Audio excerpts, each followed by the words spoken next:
You guys are probably really confused right now, and understandably so. What is this game? Where did I find it? Who made it? Well, let's rewind a little bit.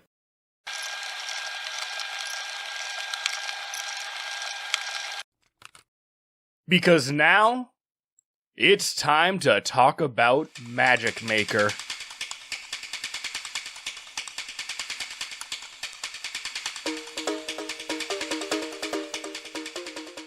MagicMaker was created by a small dev team titled Tasty Studios, and the head creator, Christopher Hutchinson, wanted to create a game after graduating from DigiPen College. Over the following summer, he began a journey to make a 3D dungeon crawler he personally called Generator Quest. With a dev duo he rounded up, Brian France and Paul Witt, he began to work on a 2D version of the game. Eventually, Nick Pavo joined the party, and his claim to fame was his ability to create music, something nobody else on the team could do. Speaking of Nick Pavo, he was my insider for this video. He gave me some much needed research material, and my goodness, he was friendly. Gotta admit, I genuinely did not expect a response from him, but thank you, my dude, for helping me out with this, and I do hope I'm pronouncing your last name right. Anyways, I digress. There isn't much more of a story to tell about the MagicMaker development at this point, so let's go back and take a look at the devlogs, which seemed relatively typical. It's the general coding hiccups you'd expect: menus flipping out, music playing when it shouldn't, spell and equipment combinations working improperly, that sort of thing. Although some of these logs are little... You know what? I'll just read off a couple of the greatest bug fixes I've ever heard. Bees no longer travel at light speed and instantly kill the player. Fixed NPCs violently twitching at random. Fixed an issue where the player would violently distort when moving at high speeds. Salamanders now take knockback damage. Removed a curious brown object from the castle vault. And my favorite of all, fixed an issue where the Fairy Queen would eventually reach light speed and cease to exist while in storm conditions. I swear some of these are just as good as the Sims 3 patch notes. Now, I'm pretty bad at transitions, so this may be a bit bumpy. That being said... In MagicMaker, you're put into the wonderful world of work. You're specifically plopped into a magical temp agency so you can pay your rent this month. The temp agency casts a spell on you to decide where you're going to work, and as it turns out, you're assigned to be a security guard for Doorwall Academy. Shortly after, you're cast to the tutorial and promised a job.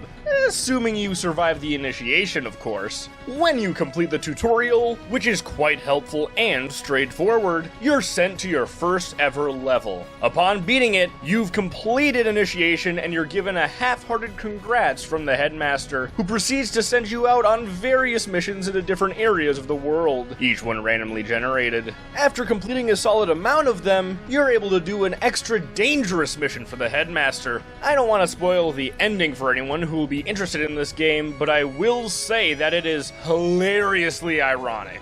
Now I know what you're thinking. That's all? Why are you spewing positive reviews for this game left and right if that's all there is to it?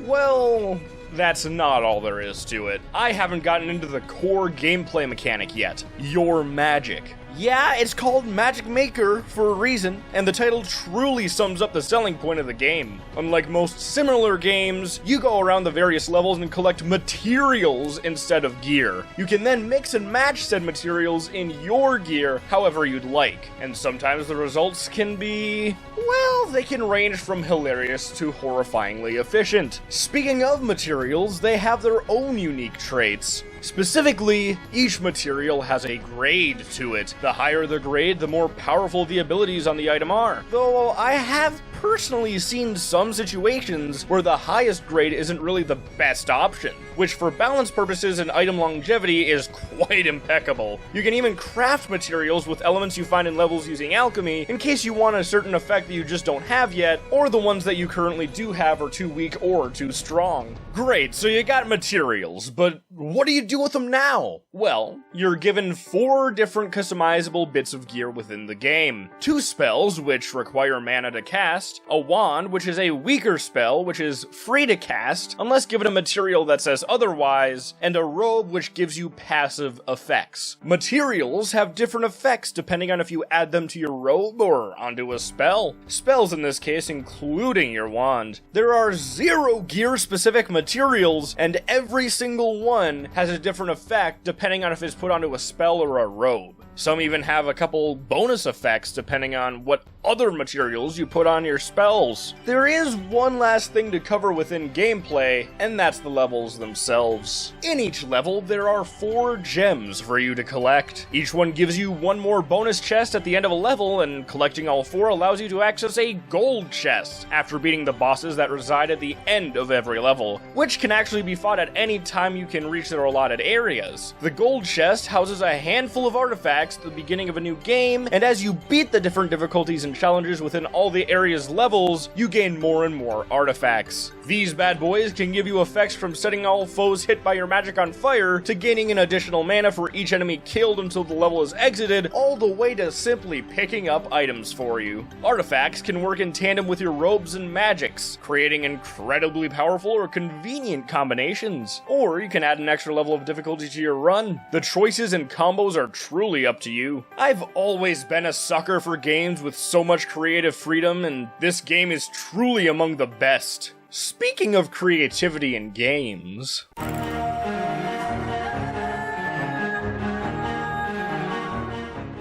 there isn't a game out there with a more unique art style and music combination that I have played than MagicMaker's. The game's art style is described by Nick Pavo as papercraft, sort of collage of simple shapes of varying colors to make a full, detailed image, all seemingly made out of paper or cardboard. This game is given an incredibly unique and polished appearance and atmosphere in this way. It's truly among my favorite art styles in modern media. Bonus points for this game because it's the first game that I've ever found where I could make a genuinely accurate cog appearance. Higher up than the art for me, though, has got to be the music. It truly feels like time and effort went into the soundtrack, whereas many other games have music that's some remix of pre-existing tunes or carbon copies of other games' soundtracks. MagicMaker's music is genuinely intriguing and catchy. More than anything, though, there was clear emotion put into it. Take a listen to this section of an unused track. It's called It's Not Much, but We Call It Home.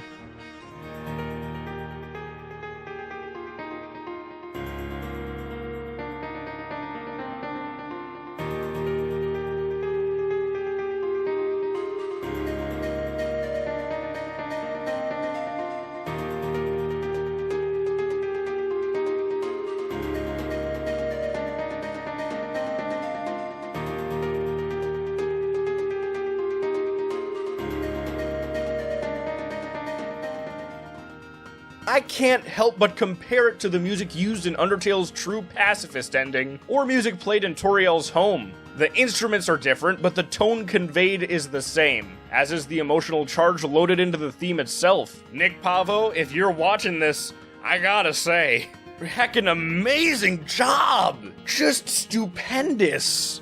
But enough gushing about the appearance. This is a game after all, and I'm sure you're all curious about one of the most important things in games. Difficulty.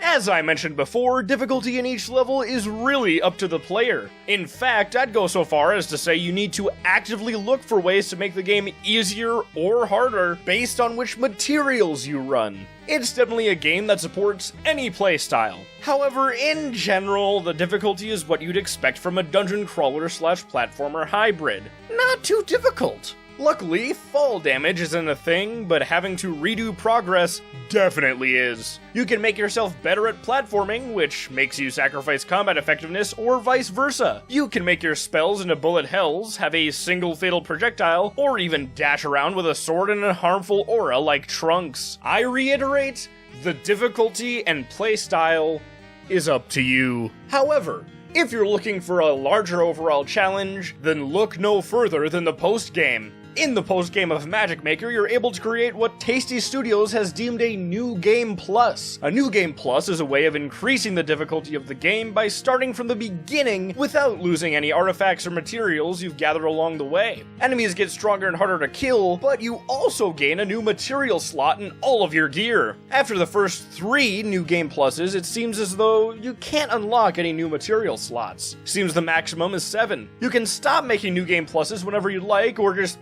stay with a normal game. The choice is yours. Other than that, you just get to collect more materials and futz around with more spells. The world is very much free reign, something that I truly adore about games like Minecraft or Pokemon, a lesser extent for the latter. Your story is your own, and it goes at your pace and your difficulty. Perhaps more important than difficulty is the fun factor, and I wouldn't be making this video if I didn't find this game incredibly fun. The countless ways to clown around, the insane number of playstyles available, the charmingly simple story, and the various visual choices, they all tie together to make a lovable, gorgeous experience. The movement looks and feels fluid, the spell slinging is fun as heck, and it truly feels like you're a maker of magics. To wrap things up, MagicMaker is a game that clearly had a lot of thought and effort poured into it. The gameplay flow, the comedic moments, the personality given by the devs, and the creativity open to the player. Of all the games I've played up till the end of 2020, on or off this channel, MagicMaker has got to be my favorite by far.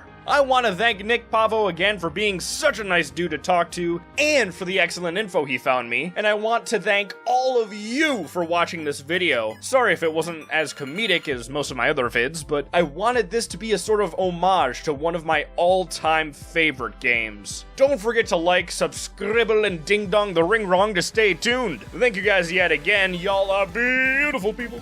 You guys are amazing and should feel amazing, and we will see all of y'all in the next video. Yeah!